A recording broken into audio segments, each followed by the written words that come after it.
Okay, let's rock and roll here with Trout. So, kind of starting with the front view here, and you can see his foot as the ball is released from the hand.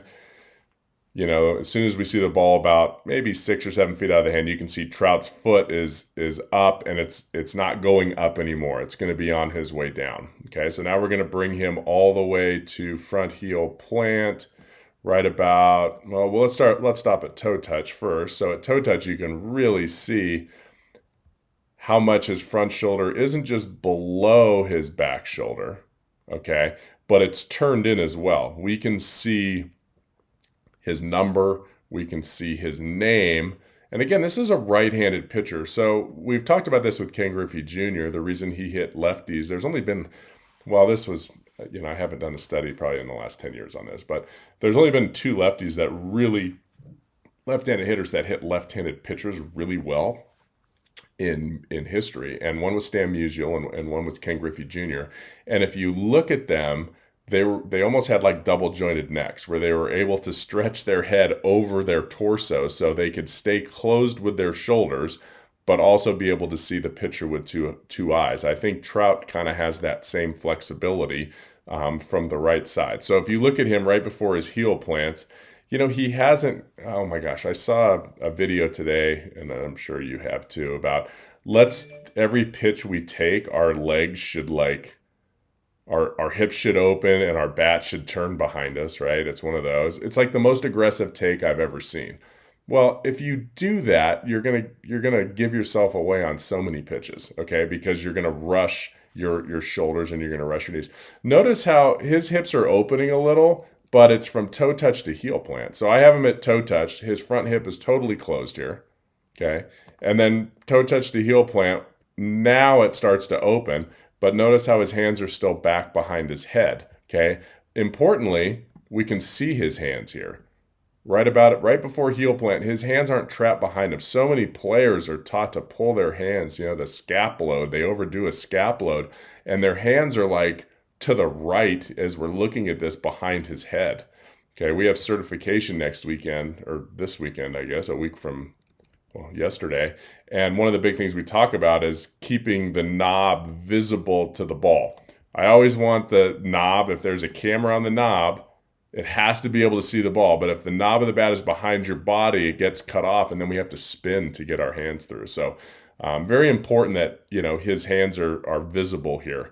As he goes to rotate from the front, one of the things he does really well, I'm going to try to, well, the camera's moving, so we can't do this, but I want you to watch his head where it says Tijuana Flats. Okay, it's like right in the middle of that A.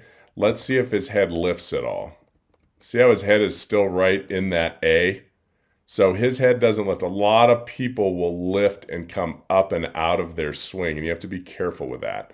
But if we look at him at contact, again, this is a high pitch.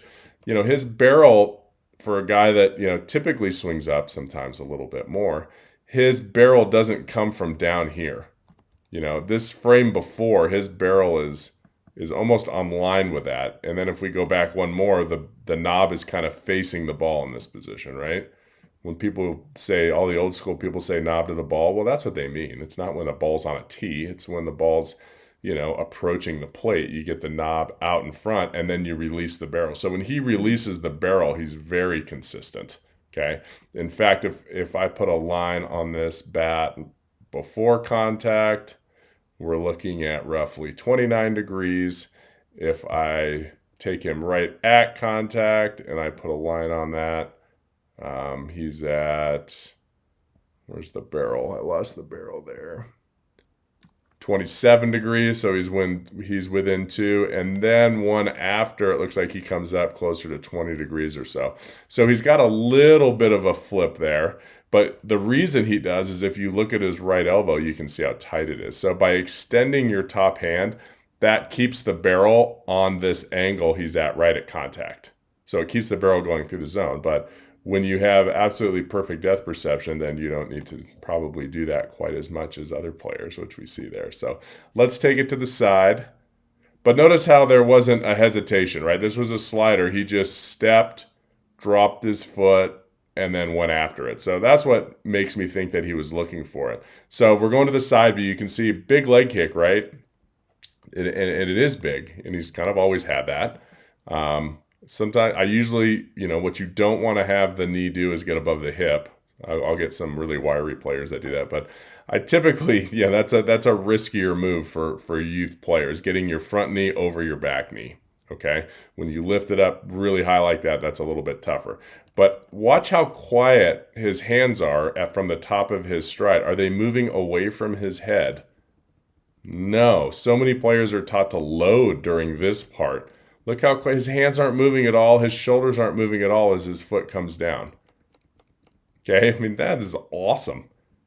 That's, here's heel plant. Look at his front shoulder depth. What? Yeah, you can do anything from there. You can make any adjustment from there. Okay, that's probably his best position. What would most people say? Oh, dude, you're wrapping the bat. You got to get the bat more upright. No, you really don't. His hands are in a good spot. Okay.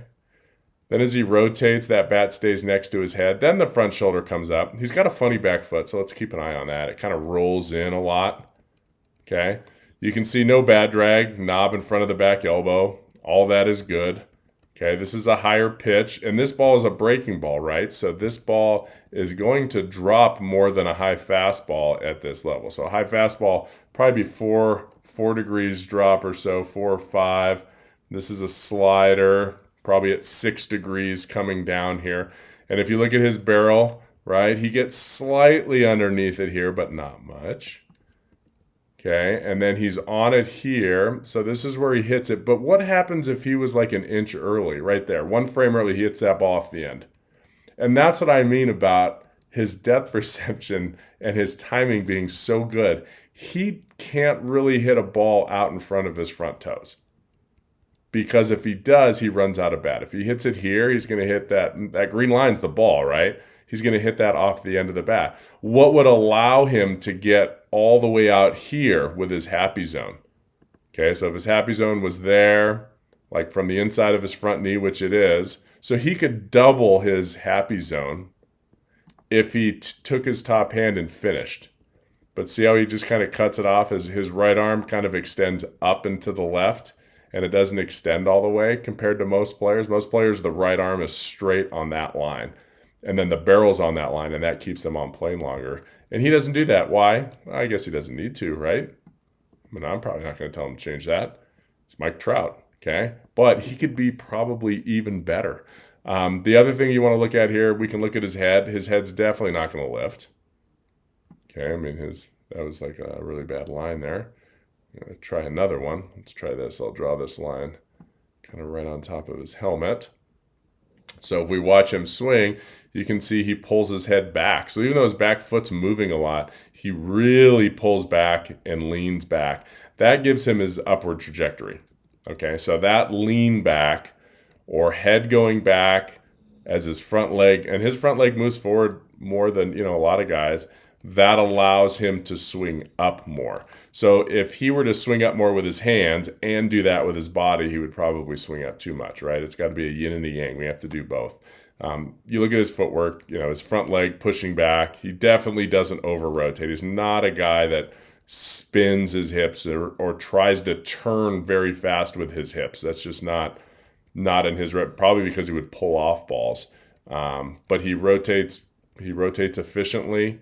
His shoulders rotate through. He kind of cuts his follow-through off because his shoulders and arms are so massive. Like he can't get his right shoulder around anymore in his follow-through. And that's the swing. Again, it's so productive.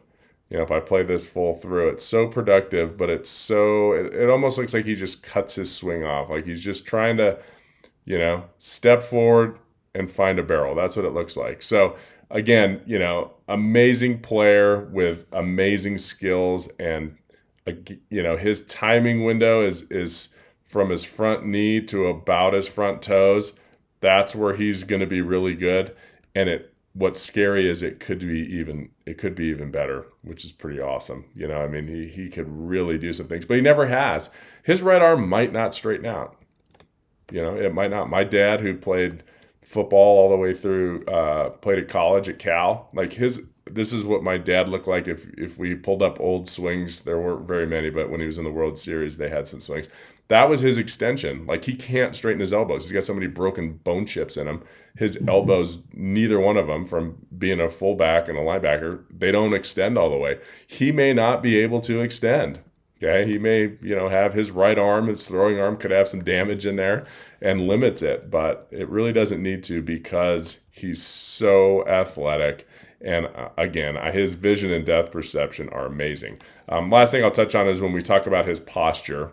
Okay, so I brought him to contact Jim on the front side, so you can pull that up. Right at contact from the front view, and I draw a line. There's his spine, and then we look at his barrel, and they're close to perpendicular, right? Those two lines are very close to perpendicular. So what he does really well is on pitches that are down more, his spine will be like this, maybe another 20 degrees in, and then his hands will be in a similar spot, but they'll be, his vertical bat angle will be lower. And that's what he does so well to cover pitches down. That's the adjustment he makes with his body, and he does a very good job of that. Not every player does that. A lot of players don't do that. They'll just make a little hand adjustment there at the end of the swing. But the reason is if you start on this bottom line and you start leaning in, and then all of a sudden the pitch is up at the top of the thighs or a hanger like this, then all of a sudden you can't undo your posture. If you come up and out of that posture, you're going to end up topping this ball and hitting a ground ball to third base. So that's why it's always easier to start at the top, and then as the pitch gets lower, you kind of sit in. Now, do you have time to do that in 0.24 seconds? No, but what you do is you practice. Again, this is like our certification 101. My John Wooden, I love John Wooden stuff. We've talked about that a lot. But, you prepare the player to do that, to make those adjustments. Can you have your posture here on a high pitch? Can you have it here on a low pitch? What's the right way of doing that? Do we do more high or more low? Do we do it even? And then you run them through that in a game type way and see if their brain can make that adjustment automatically in a quarter of a second. And the ones that do are special, right? The ones that do are great athletes. So not everybody can do. The ones that aren't that super duper special, those are the players that have to be a little bit smarter and have a plan and look for pitches in certain windows and tunnels as they come through to be successful. And that's going to be most of the people. Well, great job.